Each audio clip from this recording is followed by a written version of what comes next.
Welcome back to another episode of Comic Talk and Sketches. I sort of like this name. It more explains what we're doing, so we're going to stick with this. This week, we got a special guest, but he's not a well-known artist or anything like Trish was last week. It's a friend of Joe's who's here that he reads comics, and we're going to talk about comics on the show. And he's just going to sit and he's going to join us. His name's Frank. So say hey, Frank. Hey guys, thank you. And then we got Joe here, who's been here. Joe will be in and out of the conversation as he's drawing. If he's drawing something cool, if he's drawing in general, we'll throw some of it up on the camera. This week's going to be more of what I probably end up wanting to do. We're going to talk about new books that are coming out, and then we're also going to talk about some of in our opinion, overrated or underrated series, artists, anything like that. We're going to talk about. If you're in the comment section, you can definitely start dropping in who you think is overrated and underrated. And that type of stuff. But we're here. We're going to talk. But let's once again advertise and tell you who we are. And we are CBSI.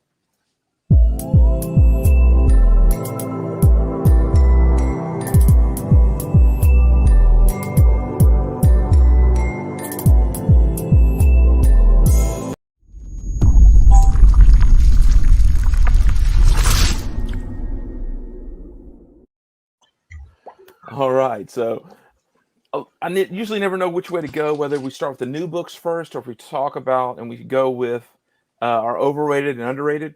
I want to jump into the new books this time first, mainly because they're important. I like showing off some books because I always do the new comic book day pull list. And from talking to you, Frank, before the show, I know you have a pull list at the store you frequent. I know Joe does as well. I do as well. We all have our pull list. That's sort of why we named this list. We call it the pull list because those of you that hit your LCS regularly, you have books that you just come in your box. You ask for them. That's the best way to support your LCS. And that's why I wanted to say, hey, these are books to pull. And then also give you ideas of ones that are coming out. So let's throw up here on the screen. We're going to look at just a few. We're not talking these. No guarantee these are going to be the hot books. Though some of the ones I showed you last week when Joe and I and Trish were on here became the hot books, like the Timeless variant. So let's look at a few of these. And this is sort of the image. You can see some of them listed down here. And we're going to talk about these particular books here coming up. The first one we're going to talk about is Batman. This is 119. Is this the second or third issue for the new team? I think it's just the second. So second issue for the new team. This is the one on the left is your Dan Hip 1 for 25 variant. Dan Hip is slowly becoming a 1 for 25 variant person. He did some Miles, did some different ones. I do sort of like this. It's just so different from a Batman cover. And then, guys, what's the one on the right?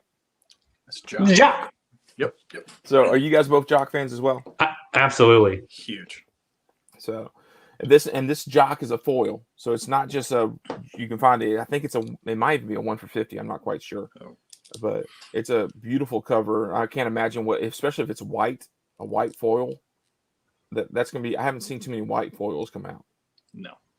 So did you guys read 118? I did. I have not.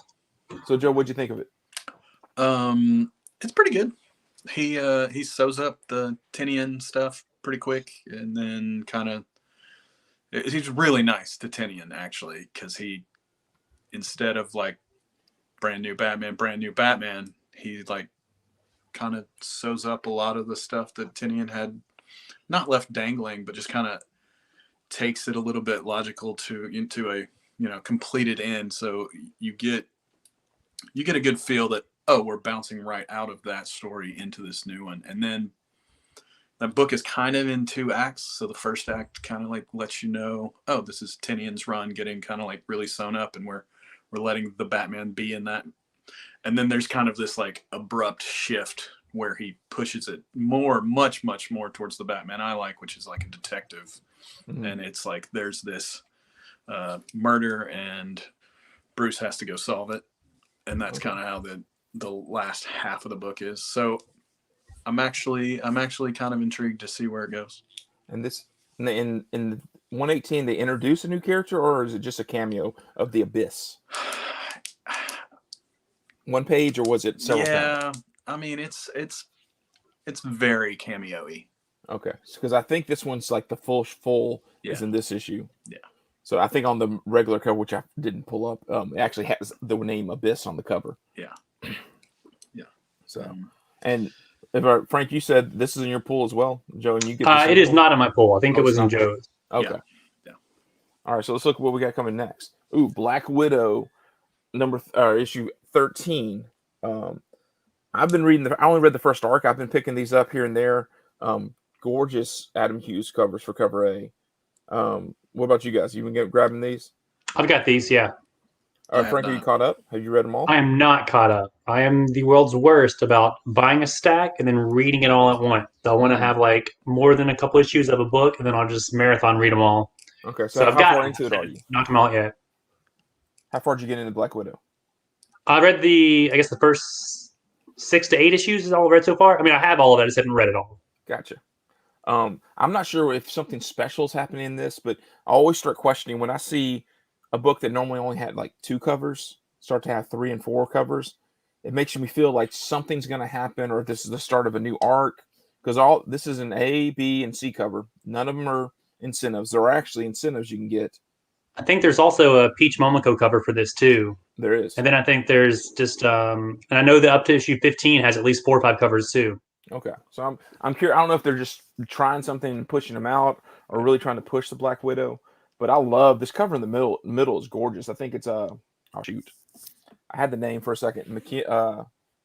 Steve McKibben. Oh, really? That's cool. I mean, it's a really gorgeous cover, and then I like the one on the right as well. These are the ones I do. Momoko's one of those, like, sometimes I like her, sometimes I don't. And she might actually qualify as one of my overrated, underrated people, depending on my mood and which cover I'm looking at. But yeah. Yikes. Who's the C cover on this? Oh, you can see the name. Hold on, let me I can't. Yeah. I can't see the name. I will get back to you on that as I pull it up on the side. They're all 3 great. Is Hughes doing a run of these? Hughes did all. Sorry, let me go back. Yeah, Hughes did. I think he's done every cover. Some of them have been immediately sellouts because. I haven't seen them, so that must mean they're gone. Yeah, was it, Frank? It was what, issue 11? That was like the booster. Yeah. That was an immediate sellout because anytime there's a sexy girl and Adam Hughes does it, it's gone. Yeah, for sure.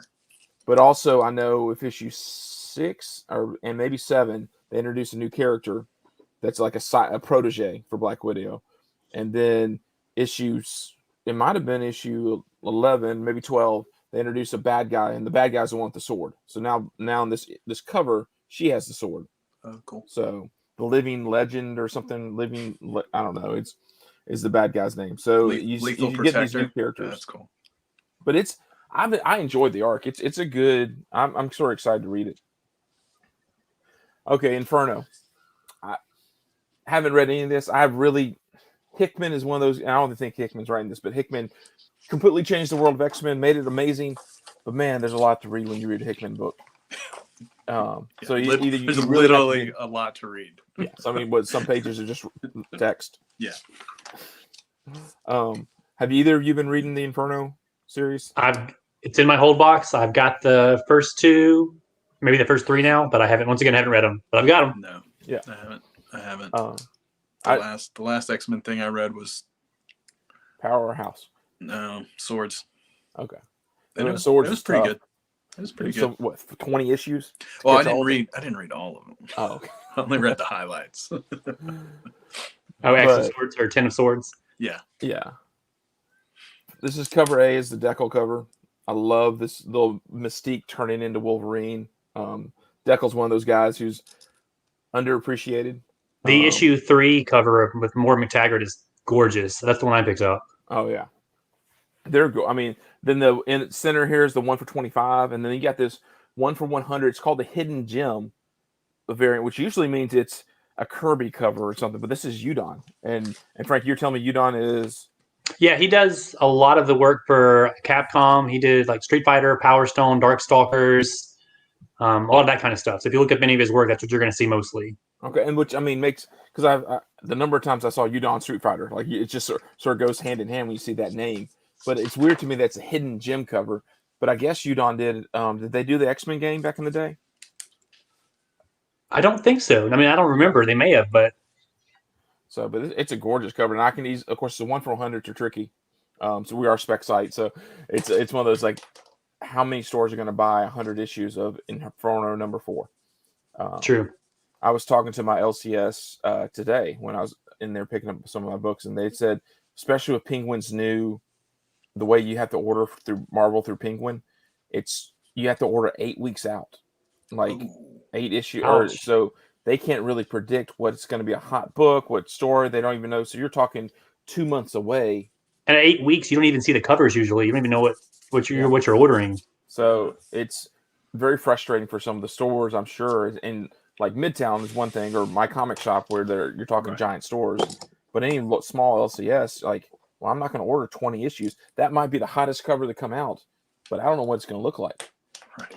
So, I mean, I think that makes more sense. The last week, the Timeless variant, the Miss Minutes cover, was a ghost at some stores, and it went from an $8 book to a $20 book, which makes more sense now. If stores were going, I can't risk, if I haven't seen the cover, I can't risk buying 20 copies of this cover D. Yeah. Just based off of it's not in the description. So, and then speaking of not knowing what the covers look like, Marvel's doing this, at least this upcoming, they're called spoiler covers. This is not what the cover looks like. It doesn't come with the white or black, but basically stores are having to buy covers and not know what's coming, but they call them spoiler covers because whatever's on the cover is what happens. Something significant happens in the book. Okay. And they put it on. I've seen a couple of these online, so yeah. So I don't know. Captain Marvel, this is issue 35, and Darkhold Omega, the end of the Darkhold little thing. Have you guys read any of the Darkhold little? I just read the Blade one. I haven't read any of them, so I don't know. No idea. I've started giving up on reading these big epic stories. There's just so much to try to keep track of. Yep. But this spoiler for Captain Marvel, I saw one guy posted already. I don't know how this guy already gets his books, but I saw it tonight. I think there's like 3 spoiler covers. One of them is actually a 1 for 100, but I think it's binary on the cover, but it might not be Captain Marvel. It might be like Monica Rambeau or a different person becoming the binary character. So that could be something significant or not, but it was like a design variant spoiler cover. So I'm like, I'm not sure if I'm sold on it or not, but it might be worth checking out. Captain Marvel is one of those tricky books. Sometimes those books take off. Sometimes they're worth absolutely nothing. I have not been reading the story, so I don't know what's going on at all. So, yeah. And then finally, this is just a snippet of the cover. I did this with the Timeless variant as well. Noctera Blacktop Bill Special Number 1. It's the one shot. It's a spinoff from Noctera. I have been picking up Noctera, but I haven't read it yet. I'm pulling a Frank. They're just in my stack. I have not read them. This cover is gorgeous. It literally is just the mouth. That's cool. The bad thing is now, anytime I see this smiling grin, I immediately think of Batman Who Laughs, which sadly was a spinoff of was it Judge Death? From if you read Judge Dredd back in the day. Oh yeah. That's what the mouth reminds me of, or an alien mouth or whatever. For sure. It's the mouth of Sauron.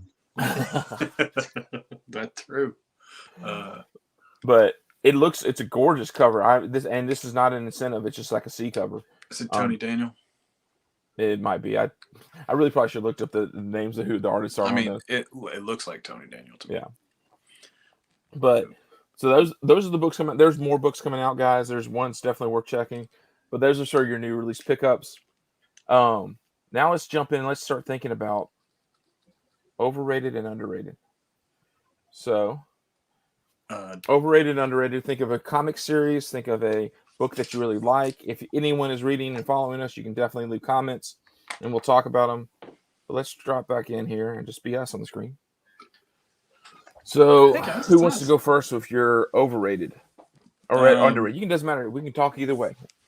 Well, Frank and I were talking earlier because he texted me and he was like, hey, this is really easy to figure out what's underrated. Just stuff that I like that I never hear anybody else talking about. Yeah. But you really have to be like you, who with your finger on the pulse, like always like talking, like you have like 20 guys that you talk to between your local comic shop and your other buddies, and then your people from your site. So you guys are probably all in these like forums and talk about stuff. And Frank and I live in our own little world. True. So overrated was really hard because I was like, Donnie Cates, like the Immortal Hulk in general. Like I don't know. I also haven't read a lot of the stuff that people are really into because there's so much out there, and I've kind of like you kind of turned into more of an indie guy. Yeah. Which I think that's because like all of these events and big like major crossovers, like they end up being kind of disappointing. Yeah. So I'd rather find a contained story that I can like be a part of, you know. Mm-hmm. So that's kind of my overrated spiel. and we I mean I got several. You made me think of a couple. Frank, do you have anything you want to add or jump into? Yeah, I kind of approached it. We were talking about it with Joe today. Arcs that kind of got me into comics, where I just, if I was going to hand someone a trade or hand someone a bunch of issues and say, read this, learn about these characters. And I kind of looked at some arcs that I think were overrated or kind of overplayed, maybe that didn't have as big of a lasting effect on the book as advertised. Yeah. You always hear it's going to change the status quo, or this book's never going to be the same after these events. And then 2 years down the road, a year down the road, new writer, new artists, new creative team, new direction, and everything that happened big is thrown out. Yeah. Or you get one thing that everyone just wants to pull from and steal from, and they just kind of rob this one idea, and they just run with it. And to me, I don't have that original story anymore. I have a variation of this story that someone else created.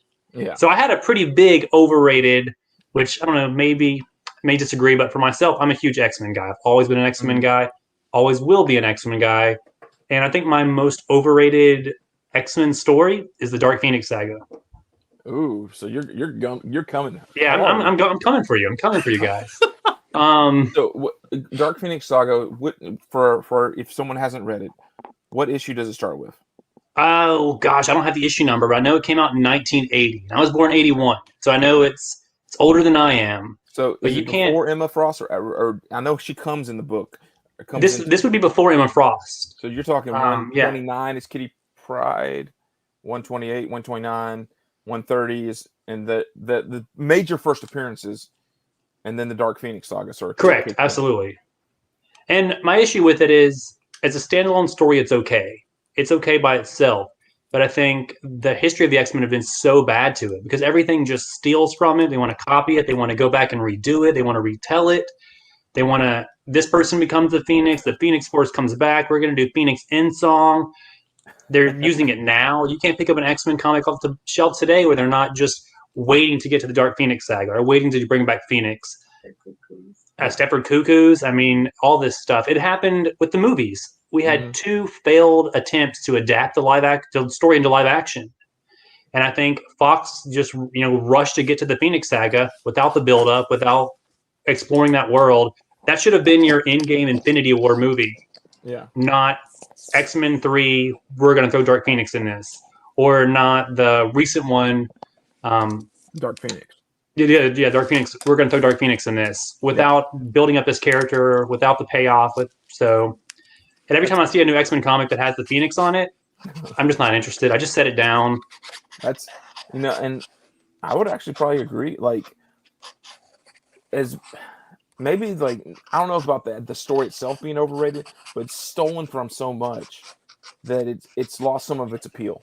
Now there's some gorgeous covers in that run. I love that run. When you talk to X-Men collectors, like collecting from 101 to 138, 139, like that is the quintessential, or probably 94, because you got to get first the second, third appearance of Wolverine in there. Right. 94 all the way through 141, 142, the Days of Future Past.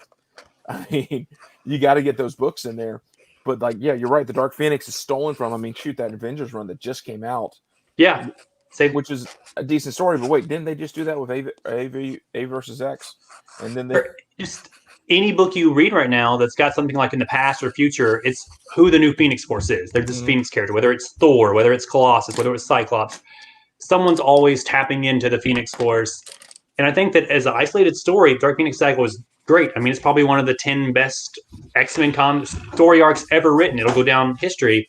You constantly see it on the 100 best list of comic arcs. And I just think that it's been so overdone that I just lose interest in it. And when I see it now, it's hard to appreciate it what it is, because it's kind of like, I think fans have destroyed it by just making it so much bigger instead of just letting it be this really cool standalone story that stands the test of time.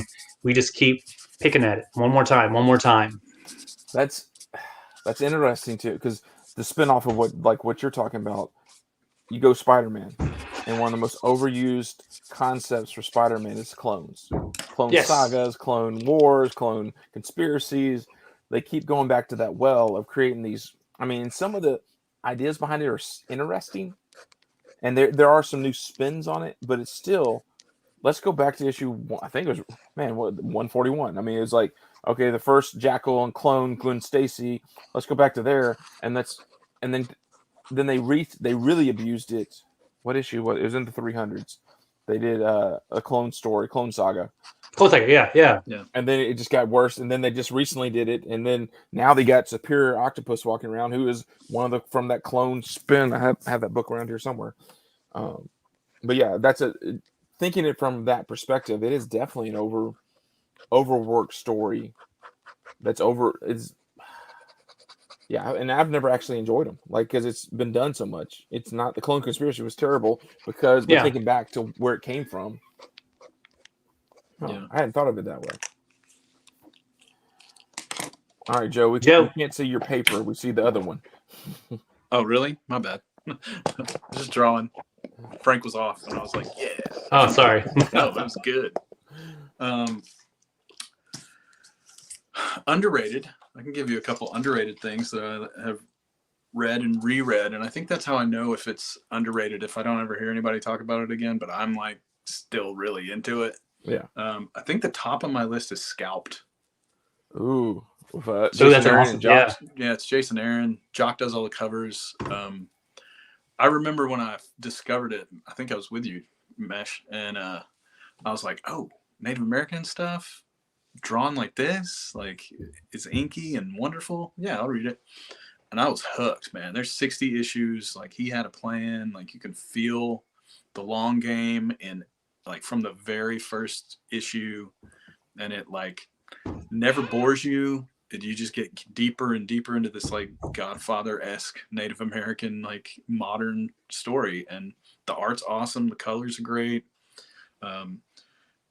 It's almost been adapted twice. I think they've at least made a pilot, and then it never went anywhere. And it may be one of those things that lives best as a comic. But that's pretty high on my list. I've never actually sat and read that. It's been a goal of mine to track down issue 1, which is really hard to track down. Right. Yeah. I don't have it either, and I've looked for years. Yeah. When I say track down, I am not a go to eBay and buy it for $30 guy. Me too. I am determined to find it in the back issue bin. Yeah. No, I think I've got issue 2 and issue 60, and a couple in between, and I'm like, well, that's close enough. Yeah. Because I paid 25 cents for those, right?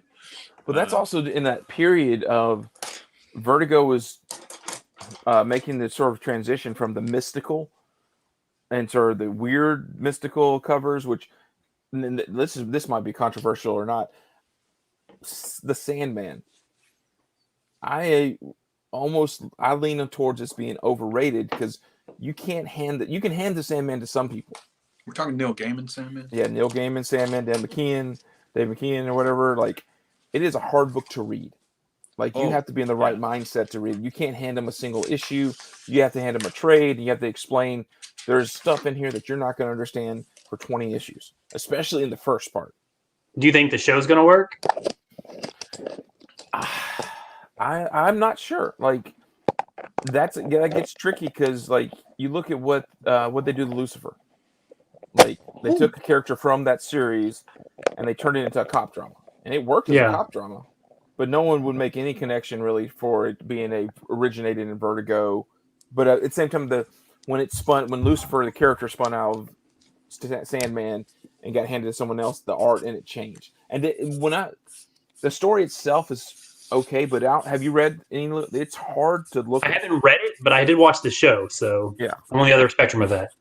Yeah, and I like comic drama, so that made it a little easier for me to enjoy Lucifer for what it was. I'm definitely interested that the Sandman Netflix series is supposed to adapt the show panel for panel from the comic. Yeah. Okay. I think I read that that first too. issue, every single frame of that comic book is going to be in the show. Kind of like they did with Sin City. They took the comic and that was their shooting script. Yeah. And that and that where I struggle with that, and this is where you struggle with a lot of things. Who are they selling this show to? And Sandman is going to be one of those books and those shows that you're selling this. First off, you're selling it to everyone that's ever read Sandman, or everyone that swears they've read Sandman, and they really haven't, but they just want to swear they've read Sandman because Yeah. it's Oh, like yeah. The Watchmen. It's like what's another one? Actually, anything Alan Moore wrote. Everyone Yeah. swears they've read everything out by Alan Moore, even though no one, only a few out of the 50 people that say it, probably 25 actually have read Right. Watchmen and V for Vendetta and his Miracle Man run and all the other stuff he's done. But yeah, that's interesting. Yeah, I like that. You immediately start doing Morpheus there. Yeah. Let's do it. I like that. I like the character design. I've read a little bit of Sandman, but you're right. It's hard. Like, you can tell that Neil Gaiman is playing, like as a writer, and that's part of its charm. I think that he's like, oh, I'm going to try this. I'm going to do this. I'm going to do that. But that makes it really hard to jump in. You never know what time period an issue is really going to be in. You never know who, like he can change who he is. Like he doesn't always have to look like this. So if you're not prepared to jump in, it's hard. But I do think, from what I've heard, and also seen some of the characters they've already named, I think it's going to be following the Dollhouse story, which is, I think, the 6. It might be focus issue 1, might be issue 1, but I think it's the second arc where it really picks up, and it's more of a crime story. Yeah, and I'm gonna actually have several issues of that little set, because the Corinthian shows up and it's a serial killer, and these demons escape from hell, and he's supposed to go collect them, but also they freaking go to a serial killer convention that's disguised as I think a serial C versus that's where part of the story takes place, and it's just like that could be a really messed up awesome show. Yeah. And the art does get better in that little thing, but then you go to the next arc and the art changes. A lot of it, because it's not just McKeon who does the art. Who else does? I think it's Talbot or something. Yeah, and the covers are fun. Oh, they're Dave McKean is amazing. But his covers are so hard as a collector, unless you really know your covers. Like, where the hell is the number? Is issue 42? Yeah, that's true. Like tracking down. I don't know if you ever tried to dug through Sandman books. You're like, I have not. They like an arc will all look the same, but if you don't know your arcs, it's like, okay, what was this? 42, 43, 40? Nope, 75. What? How did I know? Yeah. But yeah, no, that Sandman's one of those books for me. I would put in the overrated, because I think people always say they love it, and whether or not they have. I mean, I have the trades, and I can't. I've only read the first 2 trades because it's so hard to really get into it. Yeah, I think that's fair. I've never read any of it, so I've read some of the Death stuff, Mm-hmm. And they're pretty good. Again, I think once you are into into Neil Gaiman's head, you start to appreciate how much fun he's having, not just writing, but with the comic medium, and I think that's why people love it. Yeah, I haven't been able to do it. I have a few issues, but of course, like me, everything it's based solely on who illustrated it. Yeah. But it's also interesting because Neil Gaiman created Angela from Spawn Universe, who's now in the Marvel Universe. He bought the rights to. He owns Marvel Man. I think he sold it to Marvel, but a Miracle Man. Sorry, not Marvel Man. Miracle Man. Yeah. So because he bought it, that's a really fun story. If you ever go back and read through, McFarlane had to sell parts of, and somehow Neil Gaiman bought it. So there was a controversy on who owned Miracle Man. And now Marvel is finally with issue. I think it was a Timeless issue.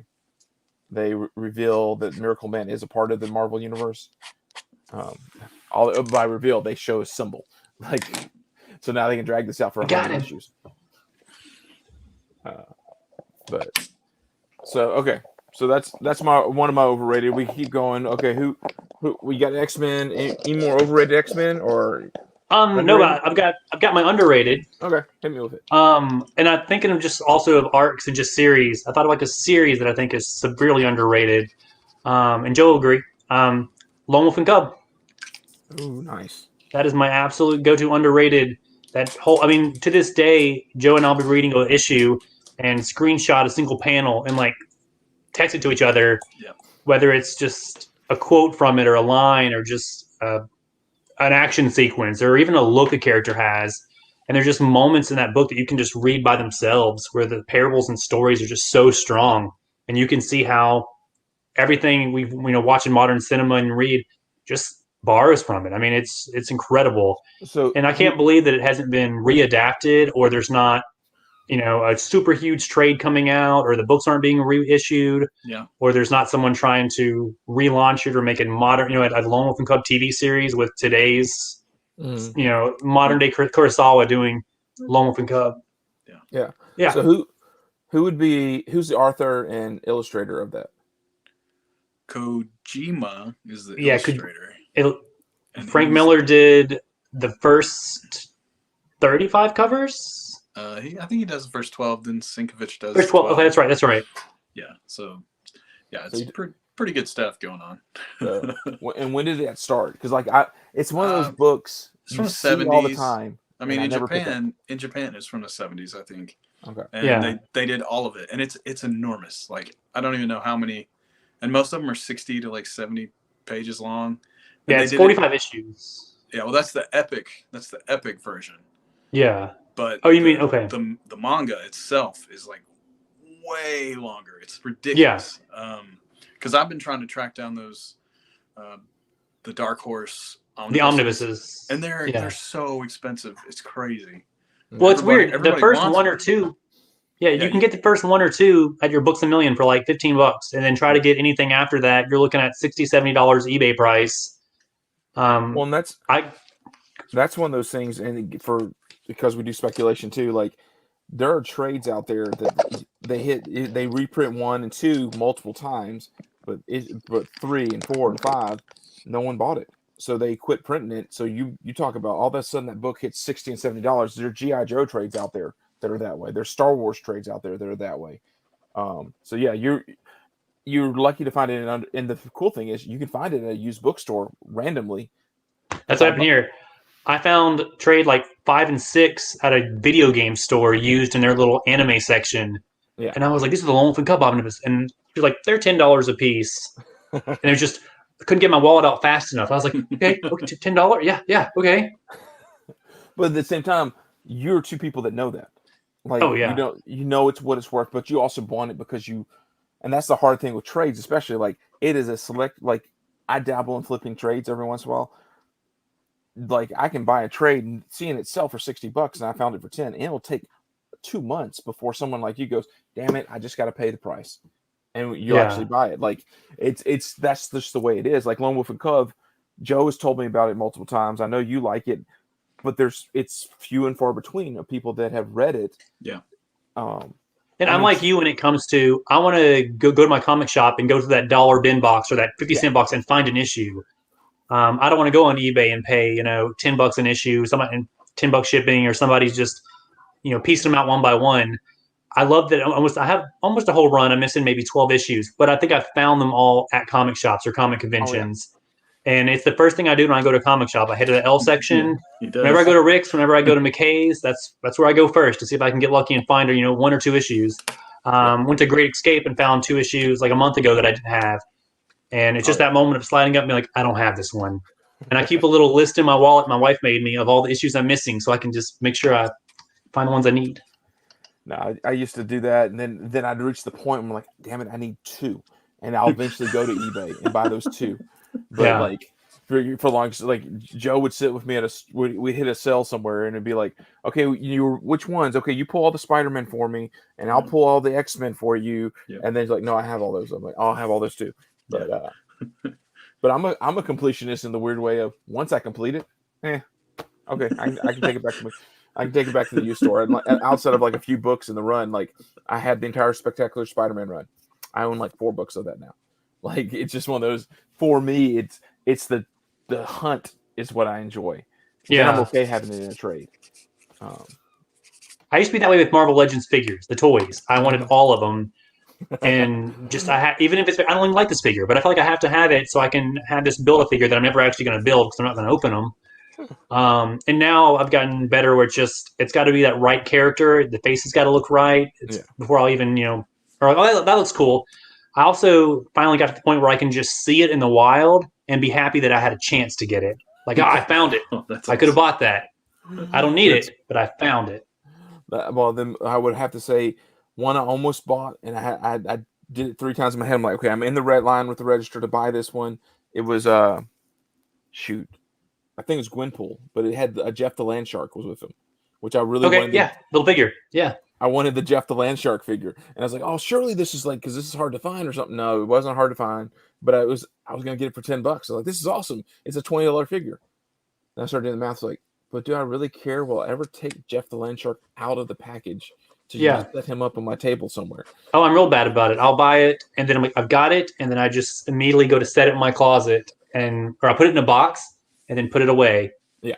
And one day I'll open them and look at them. One day I'll decide to play with them. Maybe, I don't know. I got kids. My kids they'll be super stoked in a few years. Here's one right here. I have that. Yeah. These are the ones I like collecting these because they have comics in the background. But it is funny. Like I will never take it out of the package to make it do anything with it. So,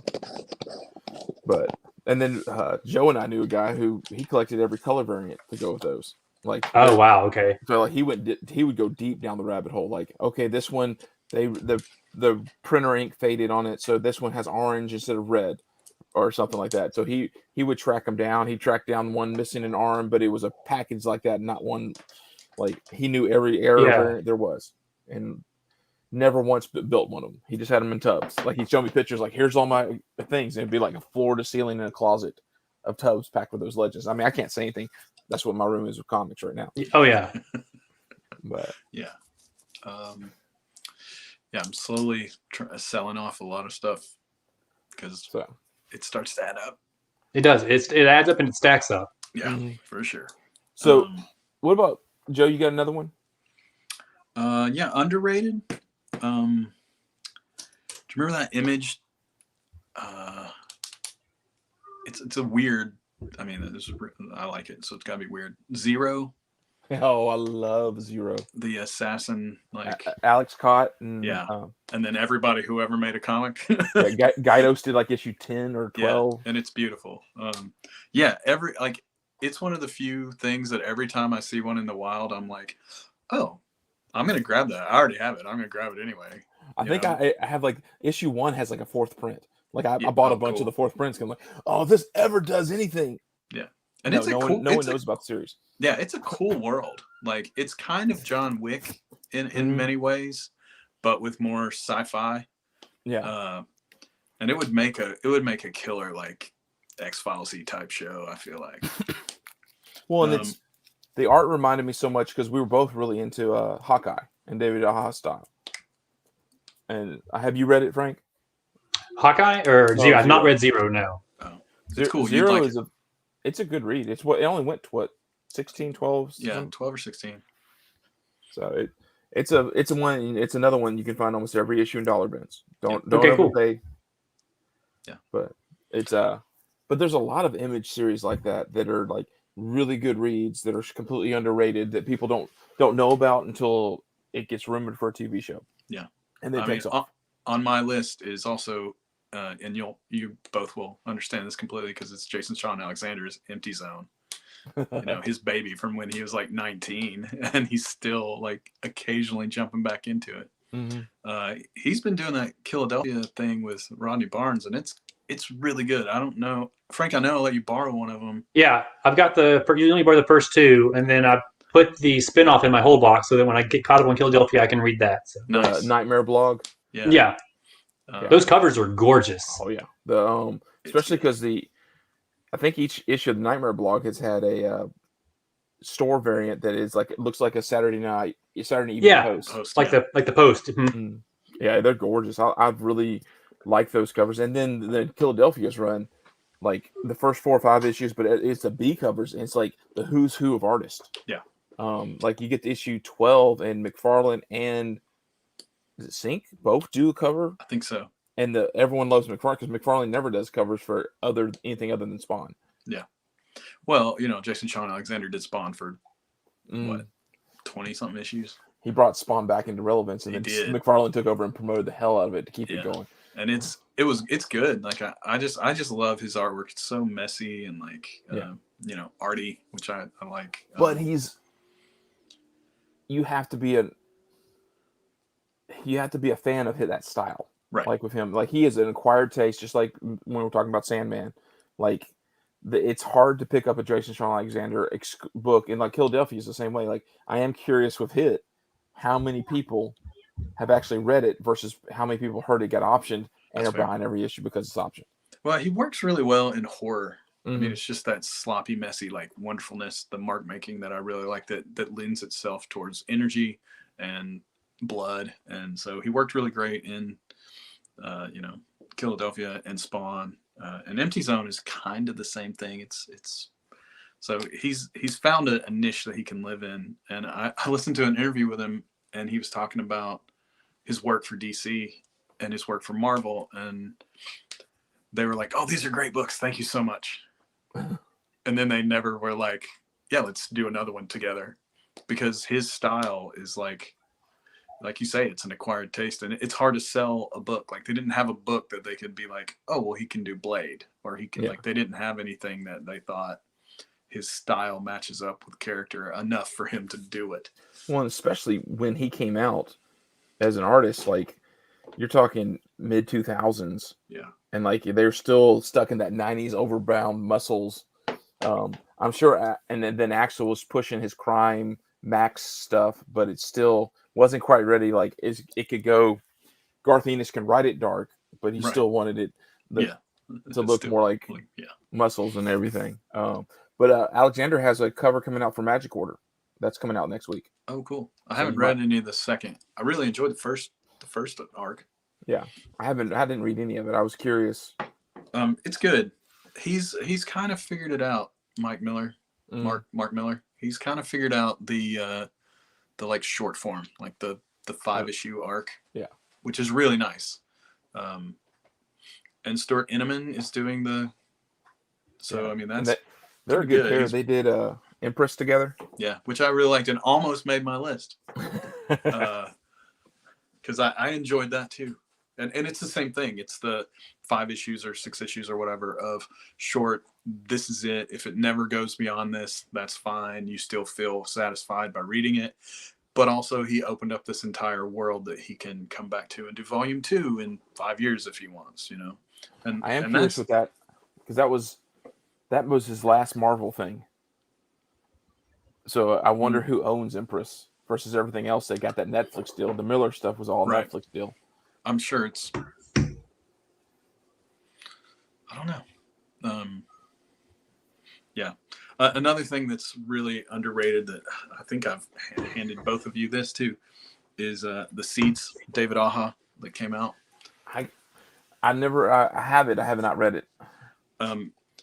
It's pretty literary, but it's beautiful. Like it's crazy. And it suffered from it got COVID. Like it got it bad, I guess, because they just couldn't find the printing dates just never worked out. So they ended up printing the first 2 issues as standalone issues, but then not 3 and 4. They just put out the trade like a year later. Yeah. So it kind of ended up just like tanking, and nobody knows about it, but it's probably my favorite thing to come out in the last 5 years. I mean, of course, it's Aja. So, so now here's one I've always struggled with. An artist that I've always struggled with. I can't. In my mind, he's overrated, but every speculator, every person out there tells me he's amazing. Adam Hughes. I can't, mainly because I'm not a big. I know sex sells, but I really struggle with if every issue that ever becomes popular is strictly because he's now. As a speculator, I know I can go buy that book and I can flip it for double and triple and quadruple. And he does have some good covers, like that Black Widow run. There are some really good ones in it, but the Invisible Woman run, like I don't know. I can't decide on him, and maybe you guys can convince me one way or the other because I'm not sold. neither one of you strikes me as you like the book strictly because of its sexy cover. Like Right. you actually want something with the art to sell itself, or the something. So what can you tell me? Like Adam Hughes, do you like him? Do you not? As a cover artist, it's whatever for me. It's his interiors that are awesome, and I So think what? that's probably what other people like who are arty would Mhm. say. He's got great his anatomy is like a little buxom, but Mhm. everything has weight to it, so it feels very grounded. Like one of my favorite things he's ever done is that Hellboy like Christmas special. Oh yeah. Oh yeah, I know that. Yeah. And I think he's done 2 Hellboy specials because he Mhm. doesn't really do that many interiors anymore. Because Was it one of the like, Seven Brides of? Yeah, And then the and Krampus. I just read that and the Krampus I got when it came out. They're both awesome. Like Mhm. it's like Mignola, but he didn't do it, you know. And the only other person to be able to kind of hang with Mignola, I feel visually, is Duncan Fredo or whatever his name is. You know, Mhm. who did the Wild Hunt and Darkness Calls. Like that dude is like the same sensibility as Mignola, but isn't Mignola, and that's kind of how Adam Hughes is for those, and I understand why they want to work together. Yeah. I never got into whatever he's really famous for, Power Girl or something. He has a set of covers that all were. I think there might be a low print run tied to it as well, but there's a Catwoman run that everyone loves, and Mhm. there's certain issues in it they really like. There's the Supergirl is the one that everyone like. It was a 1 for 10 incentive that has her Supergirl sitting on a rock, and it's everyone's cover girl picture, and like it's a $500 book now. Jeez. The Catwoman cover that everyone loves is the one where she's holding up the placard, and then it also has the Lost numbers that are said throughout the TV show Lost on the placard, so it has like a double. People like it for both reasons. Those are its two, and then you have a Power Girl. One of them is worth a lot more than the other, but you can find 2 or 3 Hughes covers that have Power Girl. Yeah. So like that's what he's known for as far as. Oh, let's see what we're showing off here. Let me throw this up. Maybe Oh, it's there gonna it be is. blurry. JSA classified. Yeah, that's the one. That's the one. Yeah. That's the one. Yeah. If you look up Power Girl, that's gonna be the first cover that pops up probably. Oh Yeah. yeah. And I think then issue 2. There's an issue 2 with that. That's also Adam Hughes B cover. But yeah, it's I don't know. It's like, and then you have some of his early stuff. There's a Legionnaires cover #1 or cover 19, and it's just a butt shot of one of the Legionnaires. And then I think she's like holding her toothbrush. But he also did all of those X-Men classics. Yeah, And that's what I was gonna actually say. like That's when I think Adam Hughes, it's the X-Men Classic covers that I think of. Mhm. I don't remember which issue it was, but I had one of the posters like when I was at a high school hanging up, and that's where I first really learned the name Adam Hughes. Yeah. And I was just like, oh, cool! I love this X-Men cover. I love these characters. It was when the Wizard used to do the poster specials. Oh yeah. Oh yeah. It was from that. Nice. But no, that's where that's where he's fun to collect. I like collecting some of his older stuff, and I like his older stuff. I think when it bothers me is when every cover he tries to make is a pinup cover. Yeah. I think that's why I'm appreciating the Black Widow covers a little more, because he gets away from that. And yes, Black Widow's on the cover, but she's in action poses for half of them. Yeah, most of those covers are some kind of action pose. A lot of the covers, she's in pain. She's like hurting or fighting or jumping or. Yeah, they're better, and I'm giving him a better chance.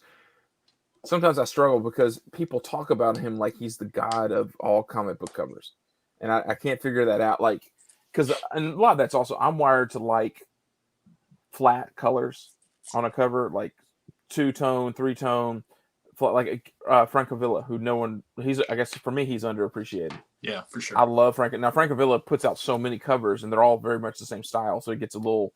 But I love his horror stuff. Same way with Robert Hack. Like there's stuff Hack's good. I love their covers, but no one cares about them. So it's like, okay, how many of these do I collect? Because they do eventually sort of look alike. I wish Francavilla would get DC to okay some of his Batman concept stuff that he's been doing. He's got like Batman 1972, and they're awesome. If he would give it the same, like, you know, maybe pacing that he and Schneider work out in Black Mirror, man, it would kill. Well, didn't he just do Batman Urban Legends, a cover for 7, maybe? Yeah, I think so. With Batwoman on the cover? Yeah.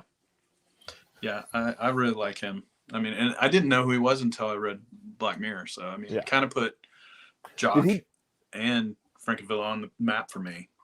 Did he do the interiors for Black Mirror all the way through, or half of it? Okay. Half of it's Jock, half of it's him. Okay, I couldn't. They kind of alternate. I remember they alternated covers. I couldn't remember if they because did Sorrentino do that as well, or just those two guys? That's just those two. Okay. Yeah. What about you, Mesh? What's something that you think is underrated?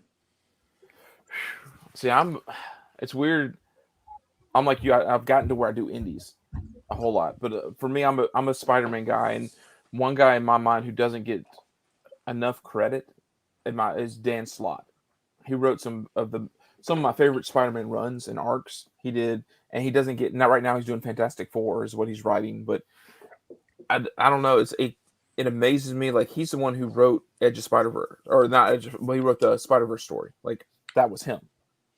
That has become the movies, become all the different stuff. Like, that was his. And I'm not sure if Bendis was on the other side of it, but like most of that happened in his book. So like that, I don't know. He doesn't get the respect sometimes for me when people talk about Spider-Man guys. They don't talk about him. Now, granted, there's been a lot of people when you first think of Spider-Man, you go, of course, Stan Lee, and then you go Romita, then you work your way through the artists or the writers all the way through to Todd McFarlane, and I don't know. It frustrates me though, like with Slott's run, because I love his stuff is easy to read. Like when you talk about go back and reread it, Spider-Verse is one of those arcs, those trades I get to go reread. Now it's getting stolen way too much because I think they're on like the 3rd Spider.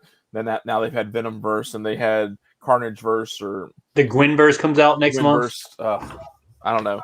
They definitely know what they're doing because they're basically creating these spec worlds where we know what sells. If we have a book that has a character that never will ever make it, but we're going to put them in there, and then they make a movie where they'll be in the shadows, that's going to sell the book. Doesn't matter if the character has been built at all. But the Gwen verse is interesting because I like David Nakayama. I like his, even though he's a pinup guy. Yeah, I interviewed. He's just such a nice guy. So it's one of those like, okay, I like you enough to where I'm going to start doing. But he's also done some books I really like. So I'm like, oh, okay. Yeah, Slots would be one of mine for story. And Joe, you mentioned it earlier. A guy that I think is actually he was a guy who was underrated. Now he's overrated, and he's going back. I don't know if he'll ever be back to underrated. Is Donnie Cates? I mean, I don't know where you guys sit on him. I gave up on Venom. Like, I just couldn't handle it anymore. I'm not reading it. And this is Al Ewing's run. I might start picking up because Ram V's right. I like Ram V. I do too. But man, Cates killed me. Like, you remember, because Joe and I were in Chattanooga when he got interviewed for CBSI, and it was just, he was underrated. No one was there to interview him. No one was there to talk to him. He was in there to line up. He talked to you and I like we were real people. It was weird. Yeah, it was great. It was right when Cosmic Ghost Rider came out, and Venom 1, maybe Venom. It may be gone like Venom 3, but no one cared. Yeah.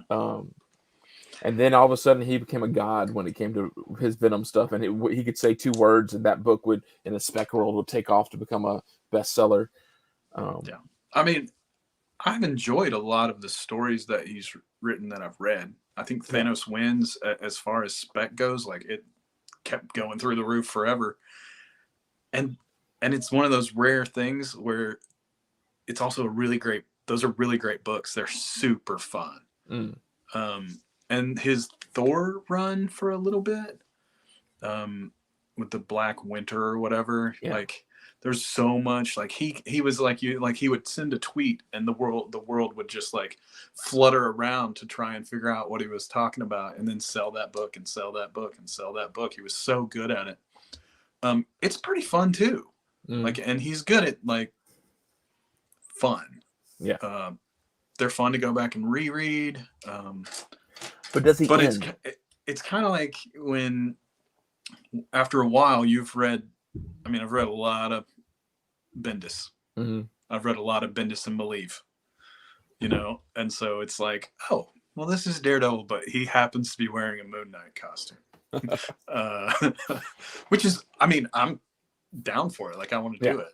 Event Leviathan. Oops, I forgot to read that.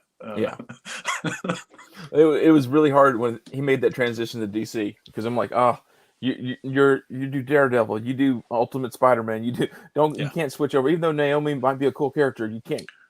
Well, and I was really excited when that happened because I thought, well, shoot, they're just going to hand him Batman because why wouldn't you? This guy who does dark noir, like this is so easy.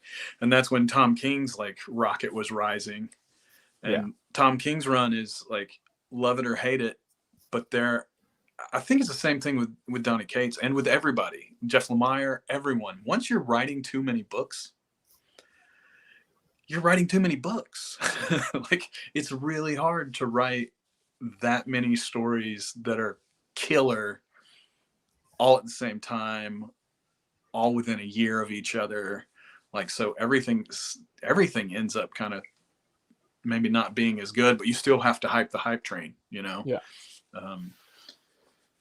But I feel like Jeff Lemire is one of my favorite writers, even though I just said that about him. Like, I really don't love, I just don't like horror comics, I think. Mm-hmm. Like the page turn is not enough to get me, I'm scared. But I do enjoy his sci-fi stuff a lot. Yeah. Have you read Primordial yet? Oh yeah. I'm along for the ride. I've only read issue 1. I read it last night. Or 2 nights. Have you read it yet, Frank? I have not. Oh, and Lemire's one of those guys. He got paired up with Sorrentino, who did his Old Man Logan run, which you either love it or hate it. He's another artist that it's acquired taste. They actually did that Green Arrow stuff before that. Oh, I have that. Yeah, and it's pretty fantastic. And I've got that run. I'm not a Green Arrow guy in the least.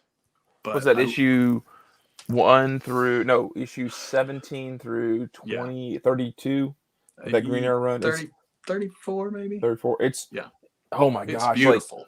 I remember you told me to read it, and it was like, oh my gosh, this is amazing. Green Arrow's the coolest guy ever. Oh wait, no, he's only cool when Lemire writes him and Sorrentino draws him. Yeah.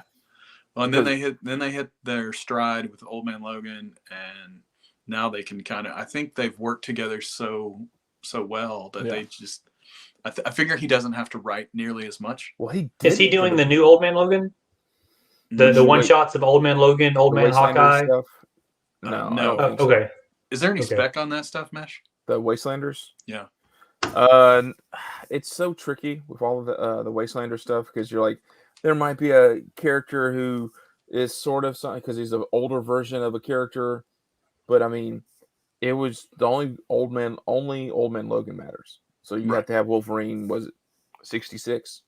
Even that, when Logan came out, the book took off, but it's back down to a $15, $20 book. Yeah, I saw that. I like all those Wastelander stories. Yeah, they're like it's like Marvel meets Mad Max. I mean, you can't not love that, really. But yeah, there's even some Lone Wolf and Cub stuff because Logan has the baby Hulk. Yeah, baby Hulk. Yeah, which is that's a pretty cool idea. Well, that's because it's the kid of Bruce Banner and who? I'm trying to remember. The only Cage. Cage, the Cage daughter. Daniel Cage. Jessica Jones's daughter. Yeah. Daniela, that's it. Yeah. Okay. Yeah. And then you got the only character that sort of has spec with her in that entire Old Man Logan world is Spider Bitch. I'm trying to remember. That's like one of the names she's called. Yeah. But what is her real name? Oh, yes. But yeah, she's the only one that's sort of just because everything Spider has spec on it right now. Right. So everyone's. But I have one last thing that I think is underrated or maybe never even heard of, and I found it today. Let me pull it back out. Oh my god, I lost it. It's called. No, that's not it. Holy crap! Past the mouse guard. Oh my god, you guys talk. Mouse guard. That's good. You guys talk. Mouse guard is underrated. The mouse guard's one of those because of the way the book is shaped. People sort of walk away from it without even trying. Oh, I love it. It's my goal to direct a live-action Mouse Guard TV series. That's good. I love Mouse Guard. Here's the thing. Do you guys know this? Is that definitely no. Black Space Riders. Space Riders. Oh, is it Xeric? Yeah. Yeah. And Rangel Jr. It's Black Mask. It's so beautiful. Like the colors are amazing. It's ridiculous. It's like Ice Pirates. Do you remember that movie? Oh yeah. It's like Ice Pirates meets Spaceballs meets like Han Solo for real. Like it's crazy good. Like it's just like Paul Pope. I love some Paul Pope. It's got a little bit of that going on. Like it's really fun stuff. Space Riders is what it's called. If you ever see any of it, pick it up for me because it's hard to find. Oh no, it's definitely here because it's small label, hard to find. Color wise, it's beautiful. I've checked out some of the books and picked up some of them. It reminds me a lot of a book that is getting a lot of press lately. Is Phantom Starkiller and Knuckle Duster. Like that you got me into that. Yeah. That Frank, you know him. What's his name? Killer Bootlegs. Which guy? It's Killer Bootlegs. Dollar Slice? No. Killer Bootlegs. I was like, we follow him on a different nickname as if that was his real name. No. Killer Bootlegs is Dollar Slice, who is no. That book is good. Peter Gorel. That's it. Straw. Yeah, and Joseph Schmalke. Schmalke. Yeah. No, if you haven't checked out Phantom Starkiller, and what I love about it, and we said at the beginning, if you haven't watched, these guys also dabble in making toys and play around with that a little bit, and they've sort of played around. So Toys, or SOTOY, School of Thought Toys on Instagram. So Toys. If you want to check them out and see some of their toy work, that's that guy. They hooked me up with looking into the toy market, which is ridiculous and awesome. And one comic book, Joseph Smallkey, I interviewed him and talked to him last Christmas, and he was talking about Phantom Starkiller took off. Yeah, I was into the toy world. I loved it. I like Killer Bootlegs, who is Peter Gorel's Wheat Straw, and we hooked up. He created the toy. I created the comic that went with it, and they now have this sort of symbiotic relationship where they sort of write the stories for the toy, and vice versa. So they create these toys. Yeah, and they're just doing one shots. But man, the books took off. Now, granted, some of it has to do with the screwed up market that is today, where indie publishers sell their souls to get exclusives made, so that instead of having a 5,000 print run issue, they're going to have a 20,000 print run because 20 stores all did 500 prints of something. That's where you get your name on something. It's great because, hey man, I get to do exclusive, only 500 issues, but my name is now out in the art world for doing covers. And a lot of these covers, like that's what's going on right now in comics, is which is weird because there's probably only one store around town here that really does store exclusives that they do. Like you can't, even though like the best shops don't do exclusives, they don't even mess with them. Right. But that's become a real popular thing in a way for a lot of stores to stay afloat during the pandemic. And it really sucks for those of you that are completionists. Because it's like, let's see, Stray Dogs, which we interviewed last week, we found out 80 store exclusives for the last issue that just came out last week. Insane. That's insane. You're talking more than likely at the minimum, a 500 print run for each one of those store exclusives. That's the minimum. It probably could be 1,000. So you're talking, that's 40,000 issues just because of exclusives for that book. What? I mean, that when you start doing the math, you're like, it could be an 80,000 print run book strictly because 40,000 of them are exclusives. Or variants, yeah. And that's at anywhere from $20 to $40 a spot, depending on how rare they want to make the book. And it's just nuts when you start doing some of the math on some of these store exclusives. And if you have a good one, man, like, I mean, there's store exclusives. The first Stray Dogs, Hive Comics did one, and it went from a book that no one cared about when it first came out. Like they had probably buku's amounts still on their shelves, to about issue 3 came out and people started taking notice and people started buying their $20 thing. So all of a sudden it's a $400 and $500 exclusive, which has gone down in value because people are burned out on 80 different store exclusives. Right. Yeah. That seems counterproductive in the end. Yeah. I don't know. Do you guys chase exclusives or at all? I don't go out of my way. Like if I can walk into the comic shop, and I usually go over to where the variant covers are, and I go through them real quick and look at them. I'll go online and see what's coming out, something that I really want. I'll try to maybe hop on eBay and track it down, but I'm not going to spend extra money, and I'm not going to just drive to 4 different stores trying to find it. Yeah. I like finding them in the wild. I like finding a really cool cover that I saw online. Yeah. But the whole box that I have, it's all just whatever cover A is. I don't, if I want to read the book, I'm not really that picky about the cover, but I will take it and be like, what other variants do you have? Okay, I'll take this one. Yeah. I do the same thing. I mean, if it depends on who the artist is, of course. Like, I'm not really Very true. I'm not really interested in the ratio. I'm like, oh, the B is the one for me. I just know because it's the guy I follow or the chick that I like. Well, the worst thing is it's when the artist you want, it's the 50 or 100 or 25. Oh. I'm like, I'm never going to get this now. And that happens a lot. Yeah. Well, I mean, that's a Jock foil we looked at. Like, we all three like Jock, but I'm not about to pay for a 1 for 50, a Batman 119. Right. Yeah, exactly. But and I've done a little bit of both. Like, over the pandemic, like I used to never even remotely consider buying the exclusive. And then when you're just looking online, you eventually go, oh man, I really like that. Oh, I really like that. And I spent way too much money buying exclusives in stores, and I got really down the indie hole, which is great for reading, but buying exclusive for indie books, there's only been a few that have been really hit, like Something's Killing the Children. They're early exclusives. If you were lucky enough to get one, which I have a couple of, like issue 2, the Schmalky cover, and a couple of those are worth $200 and $300. But like most of them, man, I'm lucky if I can resell them for what I paid. Like and that's the frustrating thing of, okay, how do you play the game? Do you like so you buy what you like, is what every comic book person tells you. Right. But eventually you might not like it. So if I paid $40 for it, I better make sure I get my $40 back, and that includes with eBay fees and everything. Yeah. Well, my good friend Mesh told me one time that if I'm going to spend more money than cover price, get something old. I mean, you get some Kirby from even crappy Kirby. Yeah. It's still going to be so much more pleasurable than watching it tank. Well, that's what, because then you still have Kirby. Right. Yeah, I was showing Joe some of my pools today. I'll throw this up here. This is a good old Neil Adams.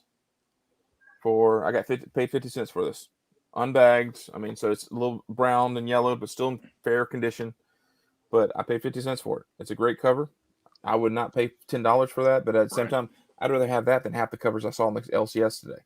Yeah, like that's Mesh. With the little time that we have left, do you want to talk about your article? You want to talk about your article that you wrote this week? Oh, yeah. Speaking of fines, yeah. I don't know, Frank, if you read CBSI and see some of the stuff that comes out. I sort of did my year-end review of my pickups. Okay. And I found, you find books all the time. Like you're a dollar bin digger. He's a dollar bin digger. Sometimes you get lucky if you know the stores and their cycles and when they put things out. I found this year my top 5, or actually here are my 2 I leave out of my top 5. So my top 5 minus 2. I found an Amazing Spider-Man 300 for $2.50. I found a Hair to the Empire #1 for $2.50 in this year. But those don't even make my top 5. I found a Caliber Presents #1 for 35 cents. So if you don't know what Caliber Presents #1 is, that's the first appearance of the Crow. The back cover it's one of those interesting books. The front cover's but on the back cover is the Crow, and it's the first appearance of the Crow. I found it for 35 cents. It's a book that makes sense that you'd find it in a dollar bin because who knows? I mean, unless you know comics, you don't know what that is. Yeah. So I found it in a 35-cent bin, and then different week. Next week I go back to the same store. Got this big mail crate full of books, and I'm just digging through it. I found a New Mutants 98, pristine 8.5 or better, direct, not a newsstand, but still first appearance of Deadpool. Found Sentai #2. Do you know what that is, Frank? I do not. That's the first appearance of the Power Rangers. Okay. Found that for 35 cents as well. Found X-Men 141, 142, 244. All in this bin. Those actually I had to pay $2 and $3 for. But So like that, and then I found 2 beat copies of Amazing Spider-Man 338 or 238 and 239, which is first Hobgoblin. So that was one day, found all that stuff. So I was like, oh man, I'm riding high. Those That's are crazy. then just recently I hit up a store and found always ask what's under the table. So I asked, hey man, can I dig through these boxes under the table? He's like, sure. I was like, hey, if it's unbagged, there's still a quarter, right? Found myself in complete run of the Next Men, including 21, which is the first Hellboy. So I paid a quarter for the first Hellboy about a month ago. So Awesome. this year I have found Hellboy, Crow, Power Rangers, Venom, Hobgoblin, Deadpool. and Deadpool. Yeah, I've had a pretty good year. I mean, and that's not including other books that I flipped and sold for $20 and $30. I mean, but yeah, it's been a good year. But it's also been a year where I've hit stores and found nothing. There's been years where I bought the latest Momoko cover. Damn it, I paid $40 for it. It's worth 10 now. Like it all balances out when you flip. But yeah, if you want to go to the site, read up about some of my finds. I talk about a little more in depth. But it's fun. It's fun to share your stories of when you find it and how you find it. Joe and I share stories. I'm sure Frank and Joe share stories about when they find books or even just great stories. Mail call. Oh yeah, mail call texts happen all the time. Here's a mail call. Now, this was not cheap, but this is I showed that to my wife. This is my mail call today. This is a Brazil 1969 first appearance of Spider-Man #1. That's crazy. That was a fun pickup that I found online. I was like, this is one of those because it's just you don't find those, you don't see those. No. So I've gotten into where I could pick up a few Spider-Man keys through foreign books, just because it's sort of cool to have Marvel Secret Wars 8, like the Brazil and the Honduras and the different versions. So don't get stuck down that rabbit hole, because then you'll spend money that you don't intend to, that you might not ever make back. I'm not even gonna look it up. I'm not even gonna Google it. Nope. Nope, not gonna happen. Well, Frank, you so much. Thank you so much for joining. Frank, you. Oh, absolutely. Thank you for having me. Yeah. Joe, thanks again. It's we didn't really get to see you draw, but we talked a lot more about comics and whatnots. Definitely want to do this again. I enjoy just talking and hearing what different people's opinions are. I mean, I'm sure we can go down underrated, overrated, this little path 2 or 3 different times, talking about definitely, why we like certain books, why we don't like certain books, and maybe we'll eventually get people actually watching the show who have opinions too. So, but thanks, guys, and I will see you guys next time. Check us out. Thank you, sir.